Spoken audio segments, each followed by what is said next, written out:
안녕하세요, 여러분. 오늘의 천자문사자는 242화 영수길소입니다. 길령, 편안할 수, 길할 길, 아름다울 소가 되겠습니다. 영수는 오래도록 편안하다는 말이고, 이 소는 아름답다는 뜻 외에도 있다, 개성하다는 뜻이 있습니다. 그래서 길소는 이러한 상스러움이 이어진다는 말이 됩니다. 따라서 이 사자를 번역하면은 오래도록 편안하고 그 상스러움이 이어진다가 되겠습니다. 이는 앞선 사자 지신수와 함께하여 불씨가 꺼지지 않게 섬나무를 지피듯이 복을 닦으면 오래도록 편안하고 상스러움이 이어진다는 문장이 완성이 되는 것입니다. 주역, 이 문헌전에 적선지가 필요요경이라는 말이 있습니다. 선을 베푸는 집에는 반드시 경사가 있게 된다는 말입니다. 비산사자로는 엄덕양보가 있습니다. 남모르게 덕을 베풀면 반드시 보이는 보답이 있을 것이라는 말입니다. 이자는 춘추시대 초나라 명제상이던 이 손숙고의 어릴 적 일화에서 비롯된 사자입니다. 손수고의 어릴 적 일화는 이미 143화 진초경패에서 한번 언급하기도 했습니다. 손수고는 춘추 전국시대 초장왕을 도와 초나라를 강대국으로 만든 명제상입니다. 해당 일화는 이러합니다. 어느 날 손수고가 밖에서 놀다가 머리가 둘 달린 양두사를 보게 되고 양두사를 죽여 땅에 묻고 나서 큰 근심에 빠지게 됩니다. 그의 어머니가 그 까닭을 물으니 손수고가 울면서 저는 머리가 둘 달린 뱀을 본 사람은 죽는다고 들었는데 제가 그 뱀을 보았으니 곧 죽게 될 것입니다. 라고 대답합니다. 어머니가 뱀은 어찌 하였냐고 묻자 손수고는 그 뱀을 본 사람은 죽게 되므로 다른 사람이 보지 못하도록 죽여 땅에 묻었습니다.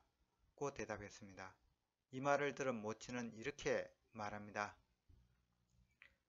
무여불사 걱정하지 말아라. 너는 죽지 않는다. 오문지 내가 듣기로 유엄덕자 필유양보 몰래 엄덕을 행한 자는 반드시 보이는 보답이 있을 것이고 유언행자 필유소명 몰래 행한 악행은 반드시 분명히 드러난다고 했다. 정말로 손수고는 어머니의 말처럼 일찍 죽지도 않았으며 장성하여 모든 사람의 존경을 받는 훌륭한 초나라 재상이 되었습니다. 그럼 글자에 대해 살펴보도록 하겠습니다. 먼저 길령을 설명드리겠습니다. 이 자는 물수에 점주자가 있는 형태입니다. 이렇게 물수와 점주자의 조합은 이 길령자 말고도 얼음빙이 있습니다. 얼음빙은 점주자가 이 좌측 상부에 위치한 반면 길령자는 이 중앙 최상단에 위치해 있다는 차이가 있습니다. 물론 어원도 틀립니다. 얼음빙은 얼음이 깨진 데서 나온 이 이수변과 물수자의 조합을 좀 더 간략하게 만든 형태이기 때문입니다. 물수자는 이 굽이쳐 흐르는 강물 줄기를 그린 자형입니다. 각 골자를 보면은 구불구불한 물줄기가 있고 주변에 이 물방울이 있어 물줄기임을 나타냅니다. 이 물수자의 의미는 물, 강물, 홍수, 수성, 목을 축이다 등이 되겠습니다. 점주자는 사실 단독자로는 쓰이지 않고 주로 붉을단이나 주인주와 같이 이런 삐침 형태로 구성자로 들어가는 형태가 되겠습니다. 점주는 이 모양이 불똥을 닮았다 해서 불똥주라고 불리기도 합니다. 그래서 이 점주자의 의미는 점, 불똥, 심지 등이 되겠습니다. 길령은 이 물줄기가 합쳐지는 이 함유지를 그린 자형입니다. 황화무명이 꼽힌 황화 중상류는 함유지가 많습니다. 특히 낙양은 낙수가 관통하고 있고 그 아래로 이수가 흐릅니다. 낙수와 이수는 동북 방향으로 흐르다가 서로 만나 다시 북쪽에서 내려오는 황화 본류와 합류하여 동으로 흘러갑니다. 낙양 일대는 강폭이 넓고 물살 흐름이 현저히 느려져 일찍이 사람들이 모여서 문명을 꽃피웠습니다. 길령의 각골자 역시 이 북으로 향하는 물줄기가 이 본류와 합치고 있어 마치 이 낙수와 이수의 합류지를 떠오르게 합니다. 자형의 원래 의미는 물줄기 혹은 물갈래를 나타낸 것으로 보입니다. 그리고 이러한 물줄기는 멀리 이 영원히 흐른다는 의미에서 자형은 오래다, 멀다, 길다는 뜻으로 사용이 되었습니다. 자형은 또 다르게도 해석이 되는데요. 이 함유지를 그린 이 형태가 마치 사람인을 닮아 있습니다. 그래서 이 사람이 강에서 헤엄을 치는 것으로 해석하기도 합니다. 그래서 이 자형에는 헤엄치다는 뜻도 생겨났습니다. 근본에서는 또 자연분화가 일어나는데요. 이 물줄기가 오래, 멀리, 길게 가다는 의미로 쓸 경우에는 자형은 이 지루가 이 좌측을 향하게 하고 그래서 이 자가 길령자가 되고 단순히 이 물의 줄기, 갈래, 지루라는 의미로 쓸 경우에는 이 지루가 이 우측을 바라보게 그려졌습니다. 그리고 이 자형은 나중에는 갈래파가 됩니다. 갈래파는 이 소전에서 명확한 자형 구분을 위해 다시 변에 삼수변이 추가가 되었습니다. 또한 헤엄치다는 의미도 소전에서 자형문화가 되었는데요. 이 길령자에 삼수변을 넣어서 이 헤엄칠령이 따로 만들어졌습니다. 마무리하면 오늘 이 길령자가 의미하는 바는 오래다, 길다, 느리다, 오래 끌다, 깊다, 멀다, 오래도록 등이 되겠습니다. 한편 이 길령자는 소리를 이렇게 길게 느려서 글을 읊는 것으로도 이제 해석이 되어서 얼풀영으로 불리기도 합니다. 얼풀영일 경우에는 그 의미를 명확하게 하기 위해서 이 변에다 입구자를 넣기도 합니다.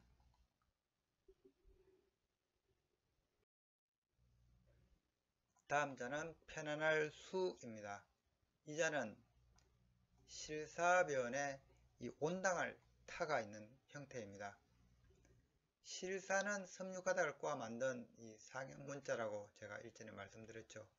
매우 많은 이 고치실을 꼬은 명주실이라는 말도 있습니다. 단독자일 경우에는 두 개의 실타래 모습이지만은 구성자로 쓸 때는 지금처럼 이 하나의 실타래로 그려주고 있습니다. 실사자는 말 그대로 실을 의미하며 가늘다는 의미로 쓸 때는 가는 멱이라고 읽습니다. 온당할 타는 이 손톱조와 이 여인녀의 합자입니다. 각골자를 보면은 이 손으로 여인을 붙잡고 있는 모습입니다. 이 성인 여성을 뜻하는 이 비녀도 각골자에서는 보이고 있습니다. 이 자형은 여인이 돌아다니지 못하게 구속하는 것을 의미합니다. 신석기 시대 이후 모계사회가 끝나고 부계사회가 진행되면서 여성의 사회활동은 억제되었습니다. 그리고 여인은 집안일을 담당하고 남자는 바깥일을 담당하는 것이 사회적으로 바람직하다는 인식이 자리 잡혔습니다. 그래서 여인이 집안에 있어야 집이 평온하고 여인도 편안하다고 보았습니다. 이러한 인식에서 나온 자형으로는 이 나릴과 여인녀의 합자인 편안을 안 혹은 이 집 면자와 여인녀의 합자인 이 편안을 안이 있기도 합니다. 이 자는 여인이 밤에 돌아다니면 안되고 밝은 낮 시간에 움직여야 편안함을 뜻합니다. 이 자는 여인이 바깥보다는 집 안에 있는 것이 안전하다는 의미입니다.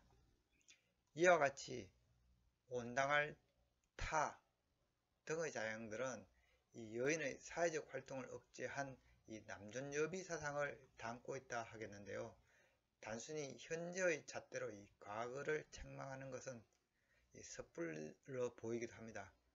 우리가 모르는 당시 사회적 상황이 있지 않았나 생각되기도 하고요. 따라서 이 온당할 타가 뜻하는 바는 이 여인이 구속되어 있는 것은 온당하다, 마땅하다, 평온하다, 평안하다, 안치하다 또는 안치다, 떨어지다 등의 뜻을 갖고 있습니다. 한편 이 자형 자체가 온당하다, 마땅하다는 의미로 쓰이게 되면서 원래 갖고 있었던 이 평안하다, 평온하다 그런 의미는 따로 나타내기 위해서 이 소전에 쓰는 이 실사자를 넣은 자형이 만들어졌습니다. 실사자의 의미는 묶어두다는 말이 됩니다. 역시 여인이 집에 묶여 있어서 편안하다는 말이 되겠습니다. 오늘 이 평안할 수가 뜻하는 바는 이 평안하다, 편안히 하다 등이 되겠습니다. 다음 자는 길할 길입니다. 이 자는 선비사와 입구자의 합자로 되어 있습니다. 입구는 사람의 입을 그린 상형문자로서 입구, 주둥이, 말하다, 먹다, 식솔, 인구 등의 뜻을 갖고 있습니다. 선비사는 원래 이 성인 장정을 가리키는 자형이었습니다. 각골자형은 오늘날 자형과 거의 일치하고 있습니다. 이 검문 형태를 보면은 이 임금왕과 거의 비슷하며 상단에 이 관이 있냐 없냐의 차이밖에 없습니다. 선비사의 각골이나 이 검문 형태는 이 마제 돌칼을 많이 닮아 있습니다. 남성이 사용하던 무기를 그린 것으로 이 남성의 힘을 상징합니다. 후기 검문에서 자형은 이 하위 관료가 허리에 차던 작은 이 청동칼을 닮아 있습니다. 검문에서 이 선비사는 왕을 대신하여 백성을 직접 관리하는 자를 의미하였으며 하급관리란 뜻이 생겨났습니다. 이후 선비사는 무기를 휴대한 관리, 군사 등 하급관리를 의미했으나 점차 세월이 지나면서 학문을 익힌 사람들이 하급관리로 등용되기 시작하면서 학문을 익힌 사람이라는 뜻으로 쓰이게 됩니다. 오늘날 이 선비사가 뜻하는 바는 사내, 장정, 관리, 선비, 이일, 직무, 군인, 벼슬하다, 일하다 등이 되겠습니다. 길할 길은 원래 이 남녀 간의 이 결합을 의미한 자형이었습니다. 이 초기 각골자들을 보면은 아래 이 입이 있고 위에 버섯이 그려져 있습니다. 이는 남녀 생식기를 그린 것으로 추정됩니다. 나중에 이 버섯은 이 성인 남성을 뜻하는 선비사로 바뀌게 됩니다. 그래서 이 초기의 의미는 남녀의 결합, 혼인 등이었습니다. 또한 첫날 밤이란 의미도 있어서 이 길이라 하면은 음력 초하루를 뜻하기도 합니다. 그리고 그러한 의미들이 확장이 되어서 행복하다, 경사스럽다, 상스럽다, 길하다, 훌륭하다, 아름답다 등으로 그 의미가 다양하게 확장이 됩니다. 또 다르게 이 각골자형은 이것을 버섯으로 보는 것이 아니라 제사상에 올려진 위패로 보기도 합니다. 그리고 이 입구자는 충문을 얻는 것으로 봐서 이 제사의 의미로도 이 길은 사용이 되었습니다. 그래서 오늘날 이 길이라고 하면은 그 의미가 길하다, 운이 좋다, 상스럽다, 좋다, 훌륭하다, 아름답다, 착하다, 행복, 혼인, 제사, 음력 초하루 등이 되겠습니다.